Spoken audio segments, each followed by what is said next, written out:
Good morning and welcome everybody. I'm Alejandro Werner. I'm the director of Georgetown Americas Institute, and I have the pleasure of introducing our guest today, Juan Gonzalez, who's going to speak about the Summit of the Americas beyond the headline.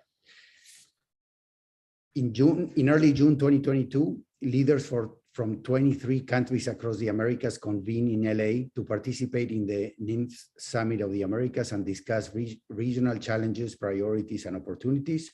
Several new initiatives were announced at this year's summit, including the Americas Partnership for Economic Prosperity, the Los Angeles Declaration on Migration and Protection, and the Biden administration's announcement of a capitalization of the Inter-American Development Bank private investment arm.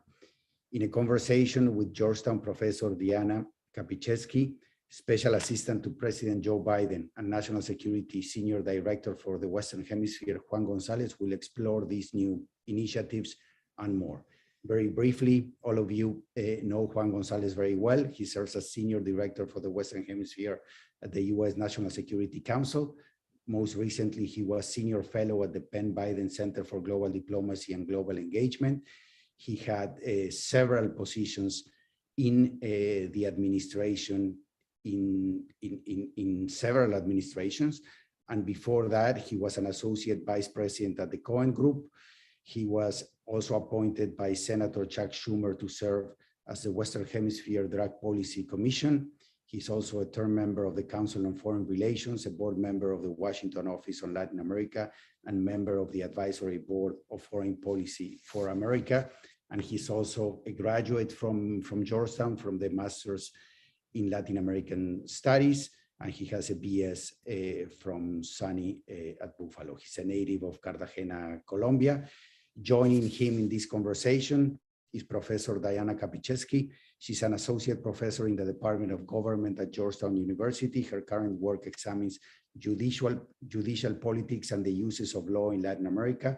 Her first book, High Courts and Economic Governance in Argentina and Brazil, which received the APSA Law and Courts Section C Herman Preacher Award, explores High Court elected branch interactions over economic policy in Argentina and Brazil in the post-transition period.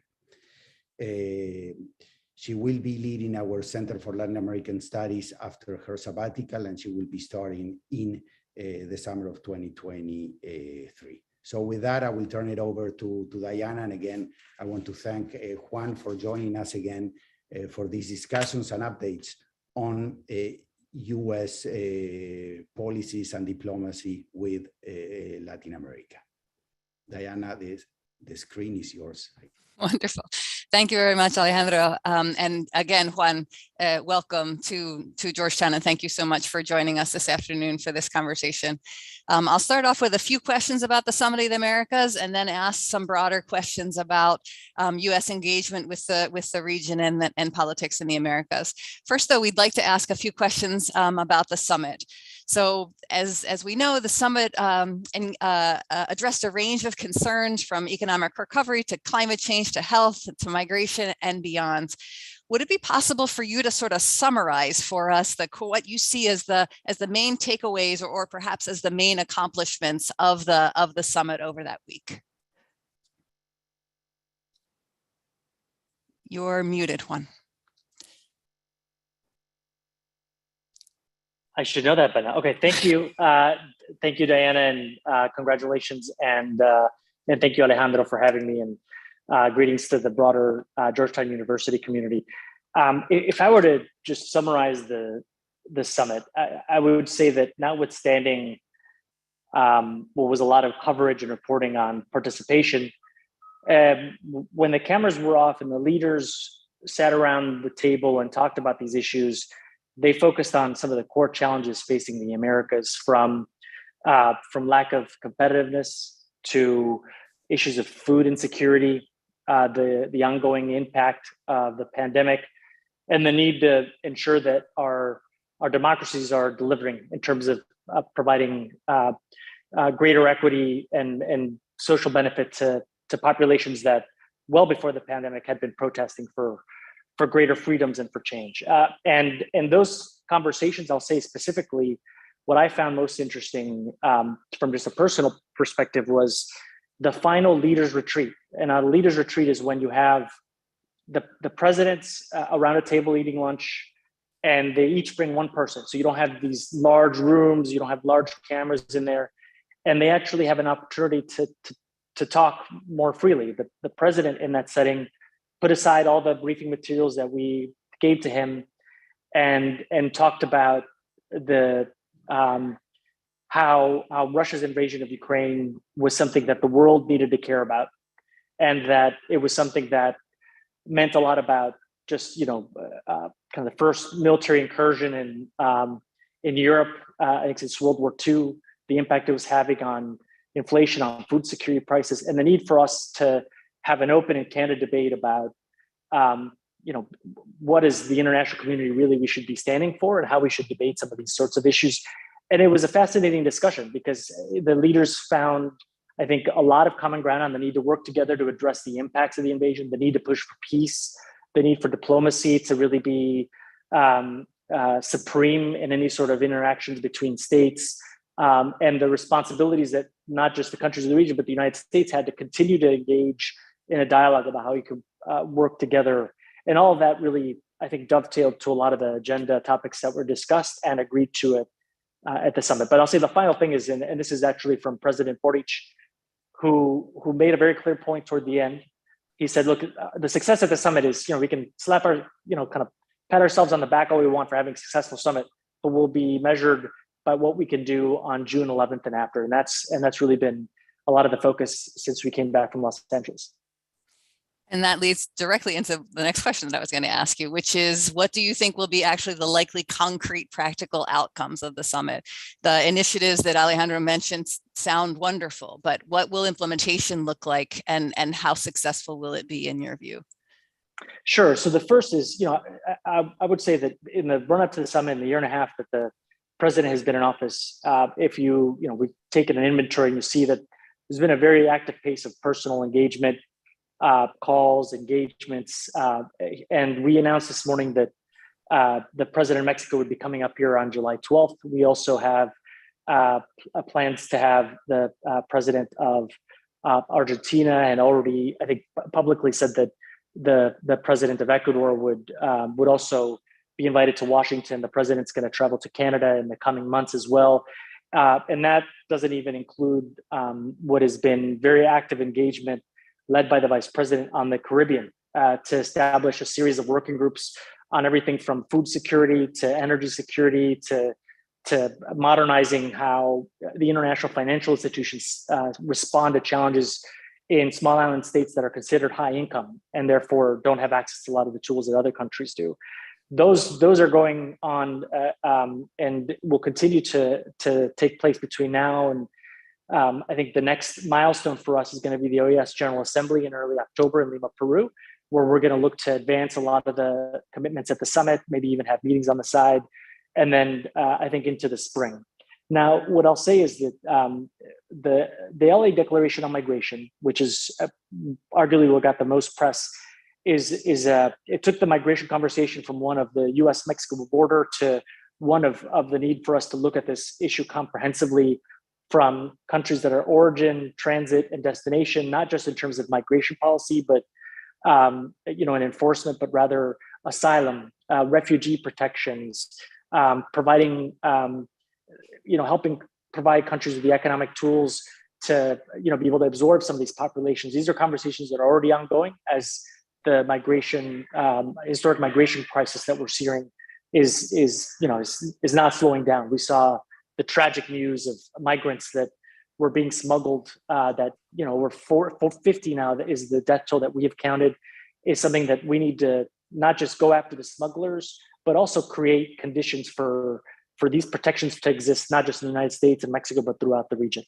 I would say that the focus right now, and then I want to talk about the Americas Partnership, the focus right now is we put a lot of commitments forward on food security, on health, on supporting countries with a concessional finance facility for those countries that are doing the right thing on migration. We're looking for right now to to deploy those funds and start executing right away, to show that we're taking concrete steps immediately after the summit. On the Americas partnership, which is, I think in my view, something that is going to really shape and inform our economic engagement during the remainder of the Biden administration, can be summarized as us building on and filling the gaps of free trade agreements. And what we are doing is, which is no small task, is sitting down with the U.S. Trade Representative, with the Department of Treasury, with Department of State, to really start preparing for engagements at the OAS General Assembly to figure out what is going to be our timeline for actually executing on this. What are the outcomes that as governments we really want to aim toward on everything from digital trade to decarbonization to to something that is generally referred to as renewing the social contract, but being pre-distributional policies on how we actually can help the countries of the region address some of the economic challenges that they face. I think the most challenging of these is going to be probably the conversations at the Inter-American Development Bank, because we're not just looking to expand private capital lending, which is something that was low comparative to other regions during the pandemic, but also looking at how multilateral development banks change the way they do their work, from a focus that is primarily on poverty reduction and infrastructure to actually finding a way to emphasize the D in the bank by delivering greater global public goods on everything from climate change to equity, the adoption of technology. These sorts of things are ones that are going to require conversations with the board members about what we want these banks to actually do to be able to help America, the countries of Latin America and the Caribbean, come back from the pandemic, but also be competitive in the century. Great. So that is really helpful to understand all of that.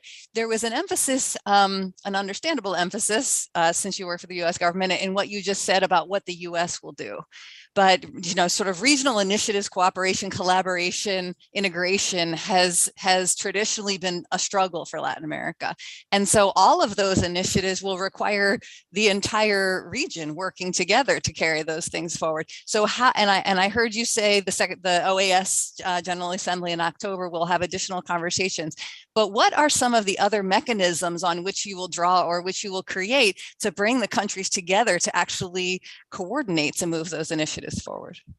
Yeah, excellent question. And since we have the chair of the Summit Implementation Review Group, the coming out of the summit, rather than having one declaration that, if you look at the history of the summit, less of those have been signed, actually been signed, we decided with the other national summit coordinators to work on a series of 5 political commitments. And those they range everything from climate to health and health security to digital adoption. And I'll give 2 specific examples in areas where under the leadership of the State Department, we're going to be working with regional governments to implement. One is on digital connectivity, and to ensuring that we're working as a region to expand access to technology and to the internet, frankly, because as we've all seen during the pandemic, the socioeconomic impact of those on those who did not have access to a computer were people that for over a year were not able to go to school. So expanding access to technology and to the internet is something that actually have a broad socioeconomic impact. The other is the America's Health Dialogue, where we are looking to, with the region, not just taking the conversation that from our sharing of vaccines during the pandemic, which we shared over 70 million vaccines with the region, to really starting to talk about how we can actually expand manufacturing and production capability to prepare for the future pandemics. And that's something that we're going to, with the countries of the region, it requires conversations not just with health ministers, but with finance ministers, with private sector stakeholders. And that's something that out of the summit process, we need to work on together.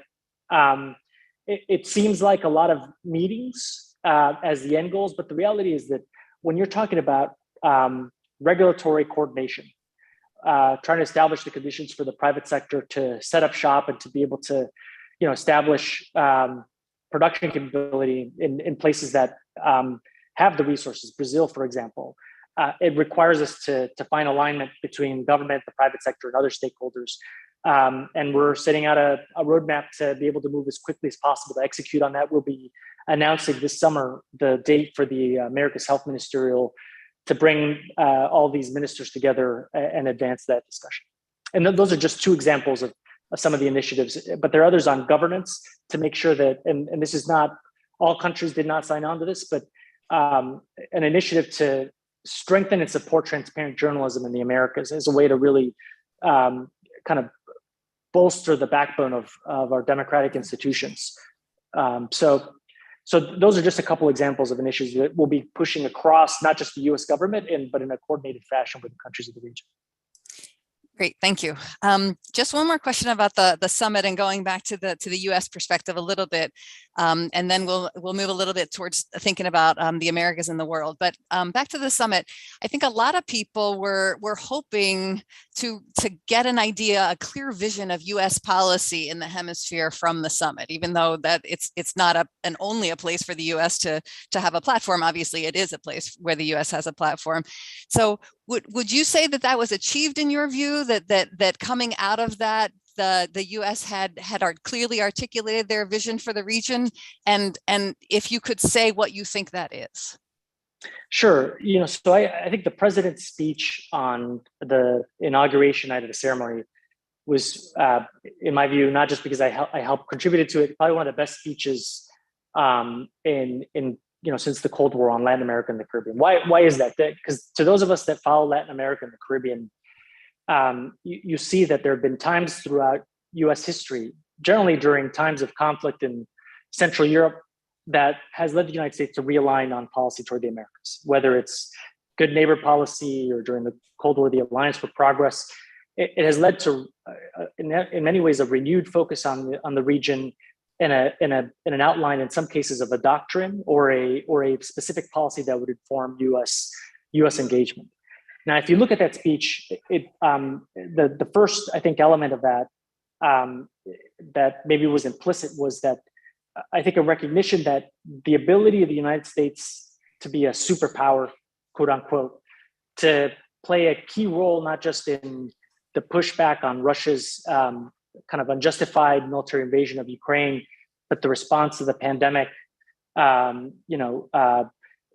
responses to non-proliferation, every issue where the United States has played an important role on the global stage requires a stable, a secure and prosperous Latin America and the Caribbean. Throughout our history, the United States has taken different approaches to promote that history. You could, cite the Dulles brothers and their approach in places like Guatemala as a way to ensure stability. But the president's perspective as a statement of national security policy has made very clear that a region that is secure, middle class, and democratic is fundamentally in the national security interest of the United States, as something that allows us to prosper as a nation, to be secure as a nation, and to be able to play a leadership role internationally. The other is that the region's democratic self-determination is also something that is in our national security interest, meaning that it doesn't matter if a leader is of the left or of the right, where they are on the political spectrum, as long as they are elected and governed democratically, we will seek to engage with them. And you've seen that with how quickly the president called the president of Colombia. We need to find ways to advance those sorts of interests. And then the last is that, a lot of the initiatives that we rolled out, have very specific focus areas, but at their center, they're trying to respond to some of the core challenges that Latin America and the Caribbean is facing, not from a paternalistic perspective, but one where we are working with the regions as partners to address what we see as issues that are undermining the viability of democracy in a region where, there are more democracies in the Western Hemisphere than anywhere else in the world. And it's an area where even with countries that disagree with us, these democratic norms, these efforts toward integration are ones that frankly are aligned with US values and interests.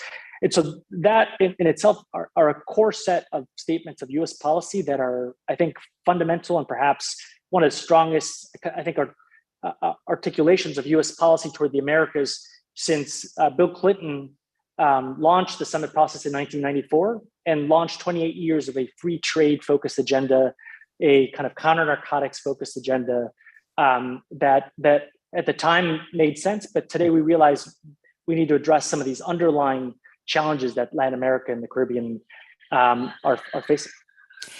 Great. So what you laid out was sort of a series of desiderata or challenges that the region is that we would like to see in the region or that the region is facing. So to derive US policy from that would be, we will work with regional partners in order to make the region prosperous, make the region secure, and advance democracy in the region. That's correct. And it's also because the danger is as well that if you look at the demographic trends in Latin America and the Caribbean, the region's lack of competitiveness, if we don't do something, it will be something that will not just lead to greater instability in Latin America and the Caribbean, but it will undermine, I think, the national security of the United States, our leadership abroad. And so it's fundamentally in our interest to ensure that Latin America prospers and succeeds for our own sake. Great. Okay. I have another few questions that are about the Americas in the world, but they harken back a little bit to something that you already mentioned. So the first question actually has to do with Russia's war on Ukraine. And that war sort of ironically has presented both opportunities and challenges for the Americas, right? So it has set the Americas up to potentially benefit from another commodities boom. And yet we see inflation, double digits in many countries of the region. So on balance, so two questions. One, on balance, what effect do you anticipate the war will have on the region?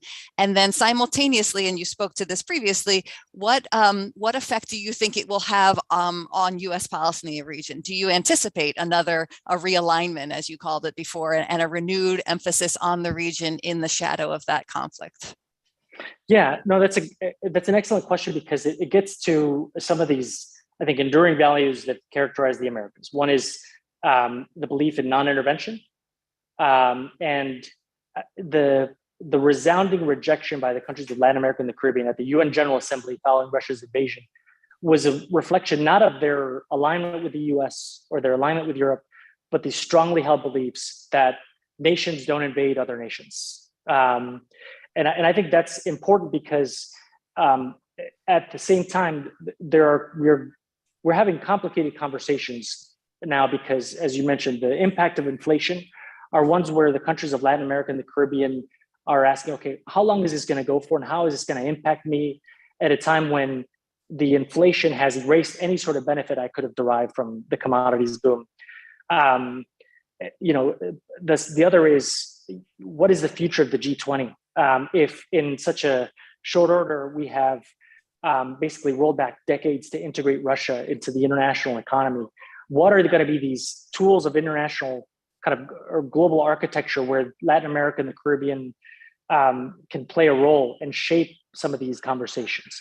What does this mean for these institutions that we developed? And I think these are important conversations for us to have. Now, in terms of how the US responds to this, number one is we have to address the kind of the immediate issues, help Latin America and the Caribbean address these issues, the issues of inflation. So in the summit, the president spoke with Canada, with Mexico, with Argentina, and even with Trinidad and Tobago and Guyana about doing everything we could to make sure that we were working together to address issues of food insecurity. But then the others are, obviously trying to resolve the situation in Europe, but trying to make sure that we're developing these mechanisms that respond to the region's immediate needs. That's I think on the immediate kind of economic side. But on the other is engaging with Latin America and the Caribbean, as the president did at the leaders retreat, on where things are headed, or where they see things headed in terms of Russia and Ukraine. Having these conversations with Brazil and Argentina as members of the G20, and taking their views in account and engaging Latin America and the Caribbean, not as members that you are, kind of trying to drive votes at the UN General Assembly, but rather integrating them into the conversation, because their views and their equities in terms of how the international world order kind of comes out on the other side of this is going to be incredibly important and relevant to us, and we have to be there to listen. And on that, just to not to extend myself, but the other thing that I found remarkable was at the leaders retreat, but also in the meeting that the president had with Caribbean leaders, was that the president kind of gave his perspective, but mostly he said that he wanted to listen. And he wanted to get the perspectives of the countries of Latin America and the Caribbean. And on more than one occasion, leaders, either in the press or remarked to us, they said that they've never had an experience where a president of the United States was actually listening, taking notes, and wanting to follow up on, treating the countries of Latin America and the Caribbean as the president sees them, which is fundamentally as key partners that we need to be engaging with constructively. So to try to summarize what that realignment or that increased engagement might look like, is it? Well, I'll try to summarize and then you can correct me if I'm wrong. It's sort of helping partnering with Latin America to, as the world evolves, as the international system evolves, partnering with the countries of Latin America to try to jointly identify what the place of the Western Hemisphere is in an increasingly complicated global landscape. Is it something like that? That's exactly right. And the only thing I would add is, if you look back at the good neighbor policies, Cordell Hull flew down to Argentina and had to meet them where they are to try to ensure that they stayed in the good neighbor policy as they were trying to figure out which way to go. For Latin America and the Caribbean, is you just need to be present. I think is an important element of this, and that U.S. diplomacy has to be competitive because it's not enough, I think, to wag our finger at Latin America and the Caribbean on China to expect that they're going to align with us.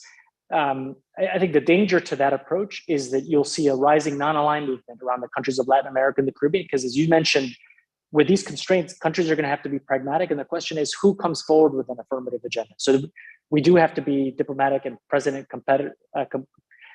diplomatically, just as we are having this conversation about the place of Latin America and the Caribbean in the world. Great. And you keep anticipating my next questions, which makes my job very easy. So my next question was actually about China. China obviously has emerged as a core trade partner for major countries in the hemisphere, excepting Mexico and Colombia. It's engaging heavily in infrastructure. So what does the U.S. see as the long-term ramifications of China's involvement in the hemisphere? And do we anticipate or have an expectation or have a fear that ultimately China will pull the region away from the West? That's a great question. And what I'll say is that, in the conversations we've had with countries of Latin America, the Caribbean, I traveled when National Security Advisor Jake Sullivan traveled to the region for the first time in May of last year. We went to Brazil and Argentina.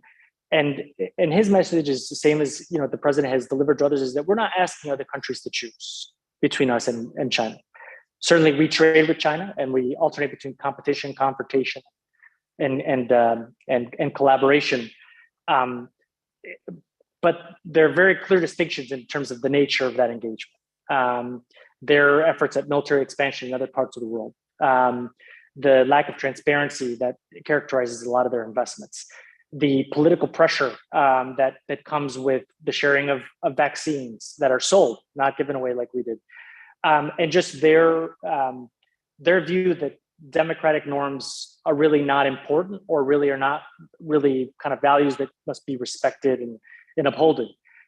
For us, again, it's the question of democratic self-determination, as countries being able to choose which route they're going to take, the allies, the interests that they're going to advance within a democratic space where democratic development is really the blueprint that all of us are following. But again, we can't wag our finger to say, well, you can't go with Huawei, even though there are no other competitors that are offering to build your 5G infrastructure. We have to put forward an affirmative agenda that responds to the region needs. And I say that because the word China, I think, at least in the meetings I was with, never came up. Why? Because I think, at least from our side, what we're talking about is, what is the United States putting on the table? And what we're putting on the table is something that China and Russia cannot offer, which is to be able to galvanize hemispheric action on core challenges like climate change, like the pandemic and other issues that are facing all of us, changing the institution of multilateral development banks so they are responding to the needs of middle and high income countries.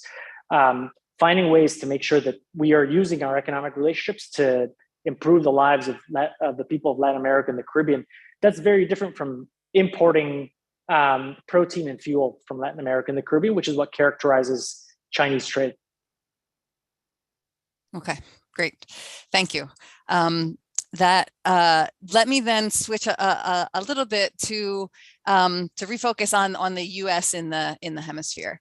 Over the years, the war on drugs in the hemisphere has become more complicated by the greater involvement of organized crime. So cocaine is a global business at this point in time. Coca output continues to rise in some countries. But we simultaneously, and I think we saw this in the Colombian presidential election, there's something of an exhaustion in the hemisphere with the war on drugs on two very different ends of the political spectrum there. So what does the U.S. see as the way forward on the drug issue? Yes, and so Alejandro mentioned this. I was fortunate to serve as a commissioner on the bipartisan Western Hemisphere Drug Policy Commission. We issued a report in November of 2020, making recommendations on counter-narcotics policy.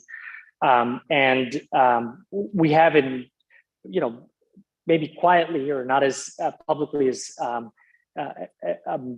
some would like, is starting to actually implement on some of this.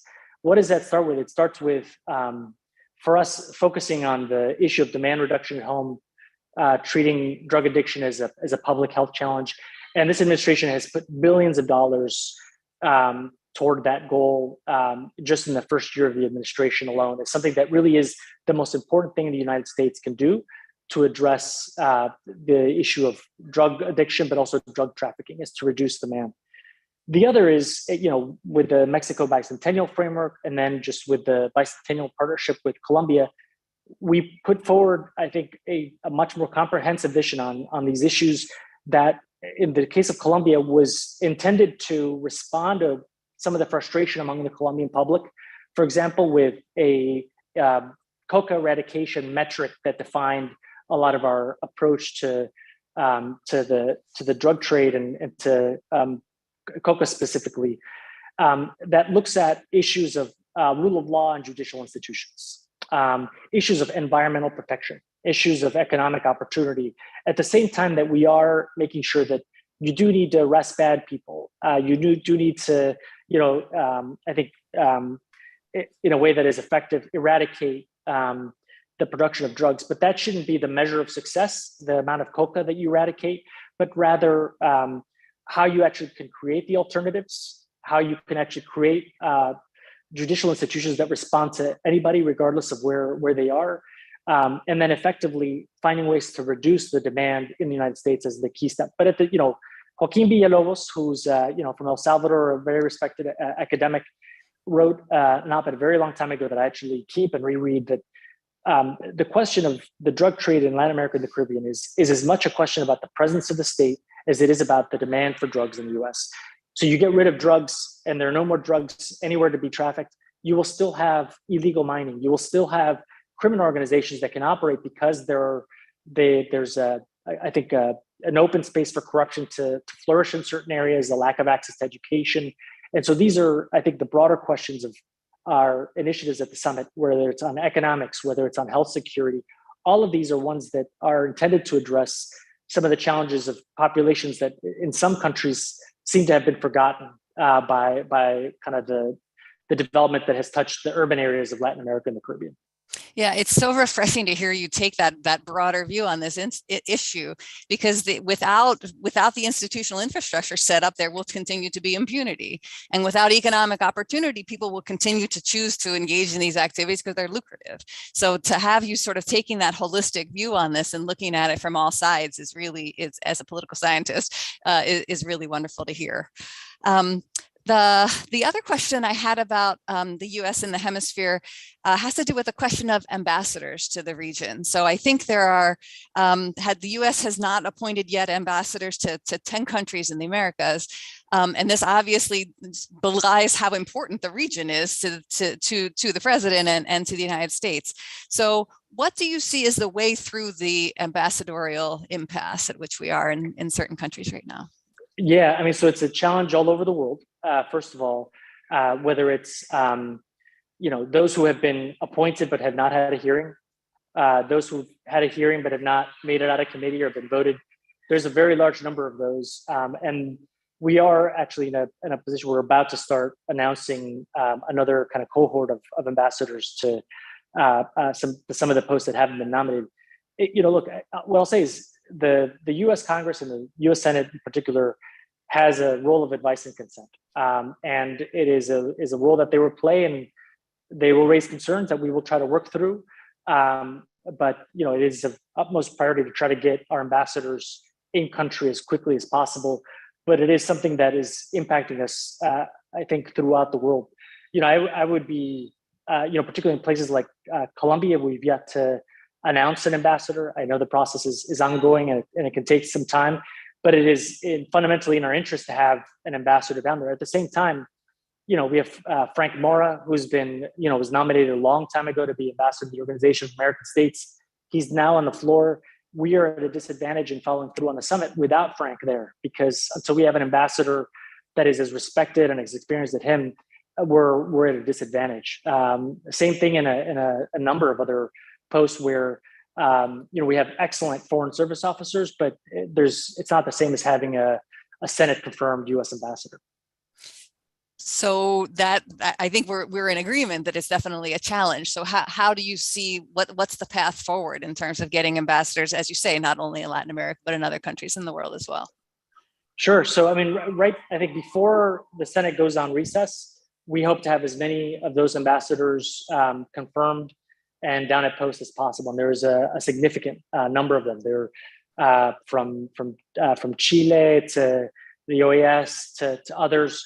And then also before I think before the end of the Congress, at the end of the calendar year, try to make sure that we're announcing and confirming as many of those as possible. Now, we're in an election year, certainly, but there are also a lot of career ambassadors that I think have served under Republican and Democratic administrations, and in an ideal world should have no problem getting confirmed. But I think it is, at least this summer, trying to get as many through, and then before the end of the year, as many down at post as we can, as humanly possible. Okay, let me ask one or possibly two more substantive questions, and then we will open it up to Q&A if the audience would like to put some questions in the Q&A box. And this next question of mine is more sort of about politics in the Americas, so domestic politics, but issues that are very important to the United States, as you said, one of them being democracy. So as Levitsky and Ziblatt have now famously noted, in contemporary Latin America, democracies just don't die at the barrel of a gun. They die in a slow slide towards autocracy. Not just Latin America, but certainly that would be the dynamic in Latin America. So do you fear this is the direction in which the hemisphere is going? We have certain examples, Venezuela, Nicaragua, El Salvador, and we certainly have counterexamples. So what do you see as the future of the region with regard to democracy or strengthening democracy? Yeah, no, it's an excellent question, Diana, because it's hard to predict that, because I think that a lot of us maybe thought that U.S. democratic institutions were stronger than they actually are, right? It has been, I think, as an American, concerning that something that is a naturalized American, something that we kind of grew to trust and knew would never change. Democracies are, they're yours, but you got to work to keep them, I think I'm paraphrasing horribly somebody. I think when I look at Latin America and the Caribbean and the issue of democracy, I have to think about it from the context of U.S. policy, because the United States in its policy can help or hurt democracy.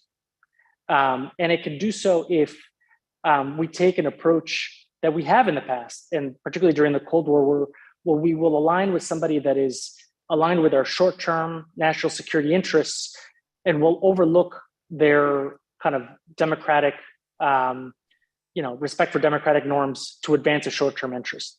The approach that we have taken is that we have recognized that we're going to need to accept some short-term challenges and instability in the name of a broader principle, where if we actually are standing for democracy, regardless of whether or not we agree with somebody, that it is actually something that can bolster and help the democratic process, not just how people are elected, but how they govern.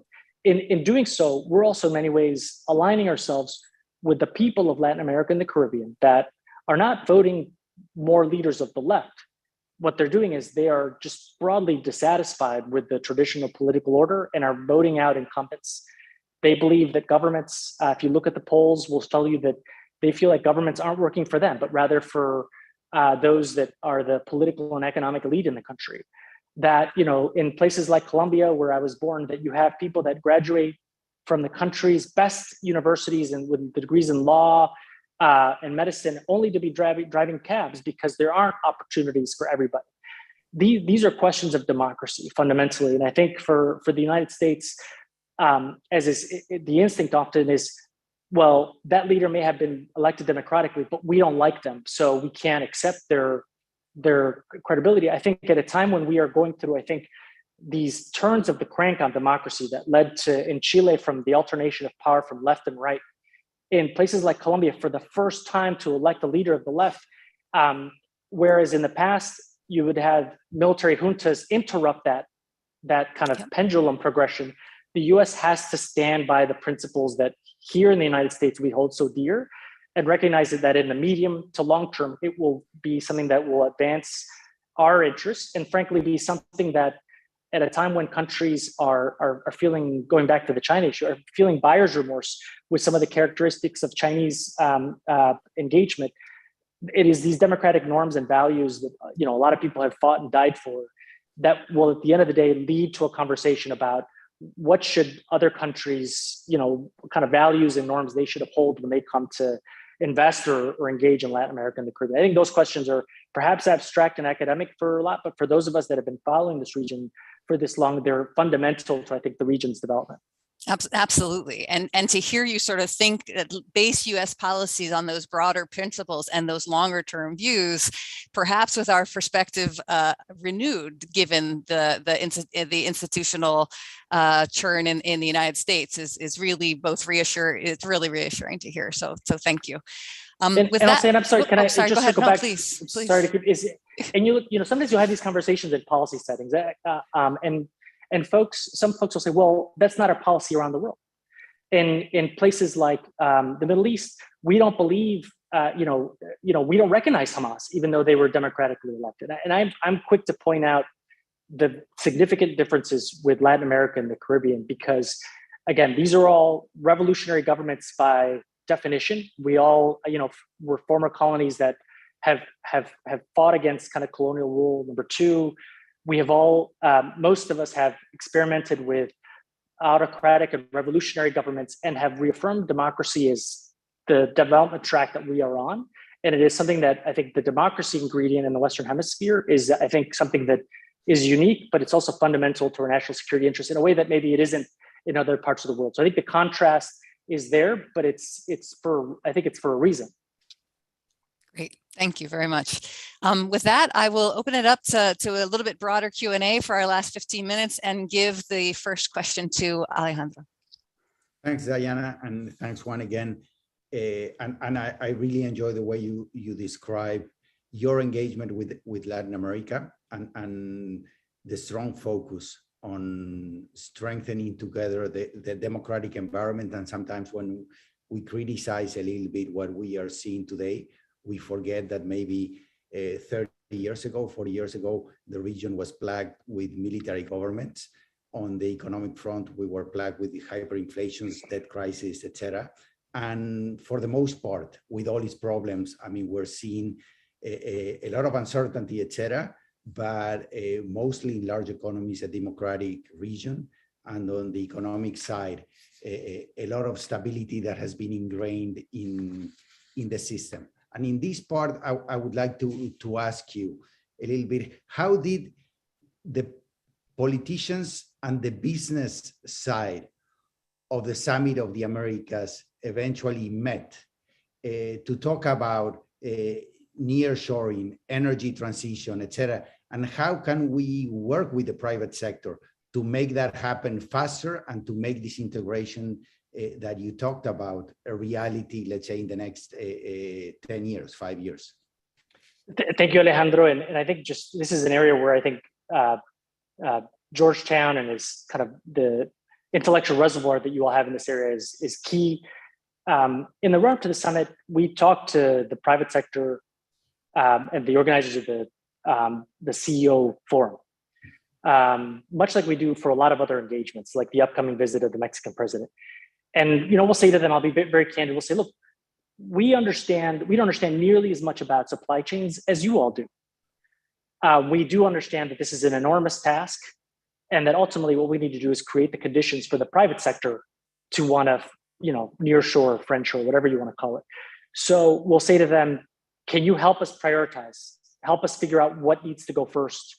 What are the most important issues that need to be addressed right now, and what are the challenges that you think that the government needs to start working toward? Issues of, I mentioned regulatory coordination and cohesion are incredibly mundane and boring, but also so important for the private sector to have the necessary incentives. But the other is also just, as we're looking at, I think these, because a lot of times when you're talking to even Fortune 100 and 500 companies will have strategic outlooks, but they're looking to make plan just like anybody else for their shareholders. I think that's where you have academics and other actors come in, because when you're talking about this basic question of, are the multilateral development banks rising to the challenge at hand? Do we have the right frameworks in place? Do we have the right tools in place? These are questions that I know a lot of professors and researchers at Georgetown have probably spent their lifetime working on. Some have been former central bankers and finance ministers that have had to deal with these issues. And some have worked at the multilaterals and can actually create a body of work and research that can inform a lot of this process. So I think these sorts of conversations and forums are really important, particularly the Americas Partnership, as we are, we have the framework, we have an understanding of where we want to get to with countries that we've started to talk to. We've established for ourselves a timeline for this plan of 6 months to a year, and are working to identify very clear, ambitious, but achievable goals. One of the key elements that we want to integrate into this is active stakeholder consultation, not just in terms of particular specific commercial issues, but what are some things that policymakers can do, whether it's on the executive side or whether it's even getting Congress to get engaged to make sure that we're establishing the tools necessary. Again, I go back to this, and Alejandro, I'm careful to not try to speak intelligently to this, given your background and expertise. But I also think that like Latin America and the Caribbean, if you look at it, the rest of the world is not competitive in today's world. It's not competitive because it continues to depend on commodities. Human capital is well below, I think, some of its peers, these are fundamental issues that if Latin America does not address, and if we don't find a way to lower the political cost of governments taking decisions to try to address some of these things, then there's very little the U.S. government can do on its own, or the private sector can do on its own, if you don't actually create the conditions for governments to start investing in addressing the transition to the energies of the future, and actually starting investing in education, reducing levels of informality, et cetera. Those are things that I think that there's a sense of urgency to all of them. Thanks. Great. So I'm looking at the Q&A and trying to gather together some questions. One interesting question has to do with what may be coming in the future in Latin American countries with regard to protest. So we obviously saw a wave of protests in 2019 throughout many countries, or the late 2010s and into 2019 in many countries. That was a little bit tamped down then by the pandemic, but we might expect to see that continue with rising prices and with inflation. So and that's obviously a delicate balance, right? That's freedom of expression versus security. So is that something on which the U.S. government works with Latin American countries or consults with Latin American countries, or is that purely a domestic issue? Well, I mean, certainly, I think post-pandemic, we're going to see definitely more protests. Not just that, but the increases in interest rates in the United States, a potential slowdown in the U.S. economy is going to impact Latin America, just as the pandemic impacted Latin America more than any other part of the world. And certainly there's concern given the a highly indebted nature right now of a lot of the countries of Latin America and the Caribbean. I think the question is, I would look to what's going on right now in Ecuador as a good kind of perhaps harbinger of what may come, or characteristics of what a lot of leaders are going to be dealing with. On the one hand, you have CONAIE, an indigenous organization that is feeling the impact of inflation and is demanding things from the state. It's requiring the Lasso government to think about what it can afford and what it can realistically do. With commodity prices so high, some would argue, well, there's no way we can stop oil exploration at this particular time. But you're also running into these issues of consulta previa. I don't even know how to say it in English. Mm-hmm. Questions that you cannot ignore as you're actually looking to take these sorts of decisions. At the same time, there are political elements inside of Ecuador. They're trying to take advantage of legitimate and valid, I think, concerns by the indigenous population, but are trying to use it for political gains. And there's an effort now to try to find a way to impeach Lasso by some members in a way that, for those of us who have followed Ecuador in the past, has had a tendency of removing leaders. Where the United States, I think, has a role to play here is the question of, okay, well, we're not going to just side with a government against protesters. That's just not something we're going to do. We didn't do that under when people were protesting during the Duque administration. Our approach to protests in the region are as follows. Number one is that security forces have a special responsibility and duty, and that if there are any sort of allegations of violence or overstepping by security forces, they need to be investigated and prosecuted accordingly to demonstrate that the government takes the rights and freedoms of people into account. The other is, why are people protesting? And if they're protesting because of economic issues, can we help? And is there something where we can do, where we can be responsive, help a government be responsive to the needs? Right around the times of the protests, the IMF was meeting about future. So these are areas where the U.S. can play a constructive role, just like we did with Argentina and helping secure a renewal of the IMF's largest loan in the world, $45 billion loan for Argentina to avoid an economic kind of collapse in the country. We're talking to other countries to make sure that we use our, I think, outsized role in a lot of these institutions to help these governments respond to their populations. But then, yes, when you're starting to get into the non-democratic conversation, we will stand up and say, look, democratic leaders should be allowed to govern democratically, and they need to certainly govern democratically and respond to the populations. But it'll be, I think it's tough for us to pick sides other than the side of the people that are being impacted by, I think, the broader kind of global dislocations that are happening because of Russia's invasion of Ukraine. More of this is going to happen. And as I kind of mentioned to Alejandro, the political cost of leaders who are trying to take steps that are in some way structural to address the challenges that the region is facing are becoming higher. As I think a perfect example is Duque's tax reform. It was actually something that was the right thing for him to do. You can debate how it was messaged and how it was sold to, but I think it was something that he had to retract because of protests, ultimately had to put it back on the table for the country to be able to address certain issues.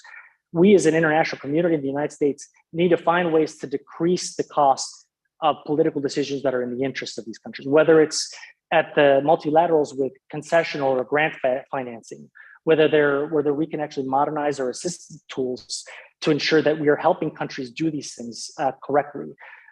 If a country that is traditionally dependent on commodities is trying to find a way to transition away from fossil fuels, as countries like Guyana are, as they are reaping the benefits of the Liza discovery, these are areas where the United States can play an important role, not just in terms of assistance, but technical expertise.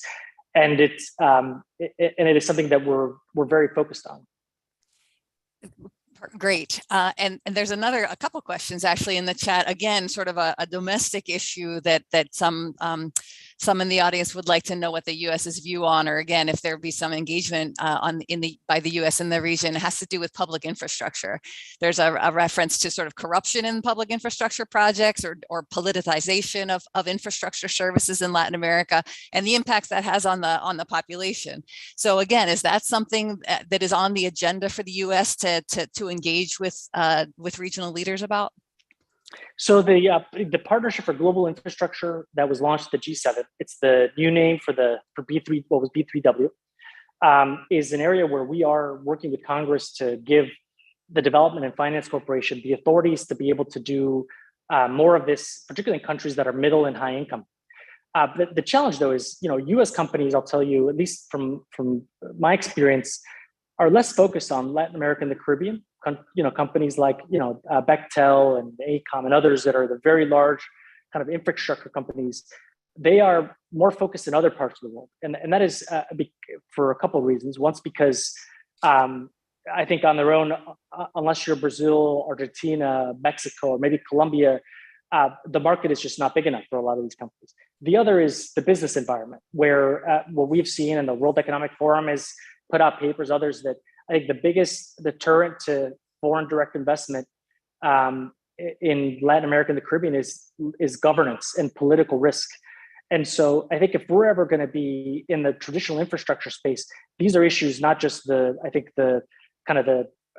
technical issues that will allow us to deploy capital, but also the issues of a business environment. However, I think for Latin America and the Caribbean, where we have a comparative advantage to countries like China that do low bid kind of infrastructure projects in Latin America and the Caribbean and win out because there's a state subsidy that is accompanied with that. Where the US has a very definitive comparative advantages is next generation infrastructure. So issues of digital connectivity.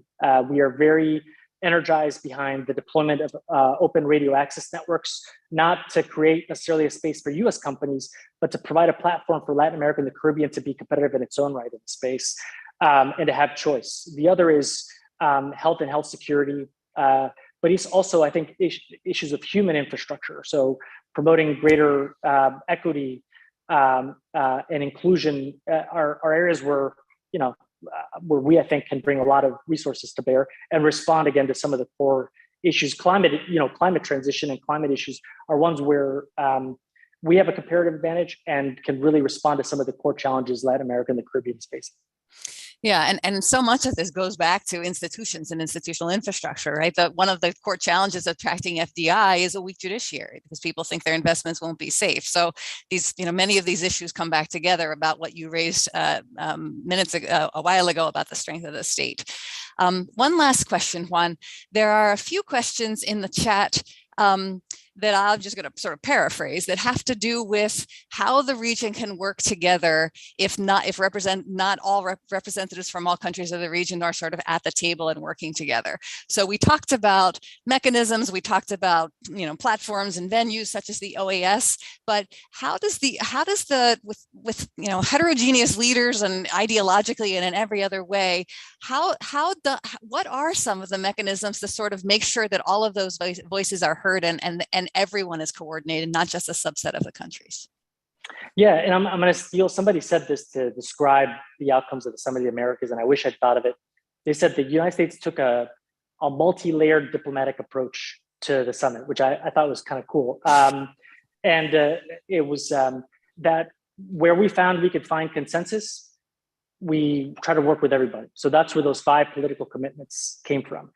Where the United States could find core countries that were ready and willing to address these issues as partners with us, we approached them with a smaller group of countries. That's, for example, the issues of food security that we approach with Canada, Mexico, Argentina, Brazil, Guyana, Trinidad and Tobago, are ones where we came together to try to work on those issues together. And there are others where it'll be something where the United States has to engage with, I think, bilaterally. I think we have to be willing to have this conversation in a very open space. And I would say that, notwithstanding not inviting Cuba to the summit, we still engage with them. I think we still, we have Ambassador Story and Roger Carstens are in Caracas today. we have to be willing to engage with all governments in the Americas. I think the summit itself, though, is unique in that it is a venue for democratically elected leaders. That doesn't mean that we're going to run from having conversations with autocratic governments. And so I think some of these conversations you can approach as a whole, but Latin America and the Caribbean, as you know better than I do, is not homogeneous, and there are countries that are dealing with specific challenges and will be specifically tailored to be able to address some of these things together. Wonderful. Well, this has been fantastic, Juan. Thank you again so much for joining us today, for your wonderful, candid answers, and for engaging on these issues that are so important to all of us. Alejandro, would you like to close? Thanks, Diana. Again, thanks, Juan, for being as open, as candid, and as comprehensive in laying out what happened at the summit, but more than that, laying out the strategy of the Biden administration to engage with Latin America and to promote, democracy and a much more integrated hemisphere. So again, thanks for always being available to talk to the Georgetown community, and it has been an impressive discussion today. Thanks, and thanks, Diana. Thank you. Thanks for having me.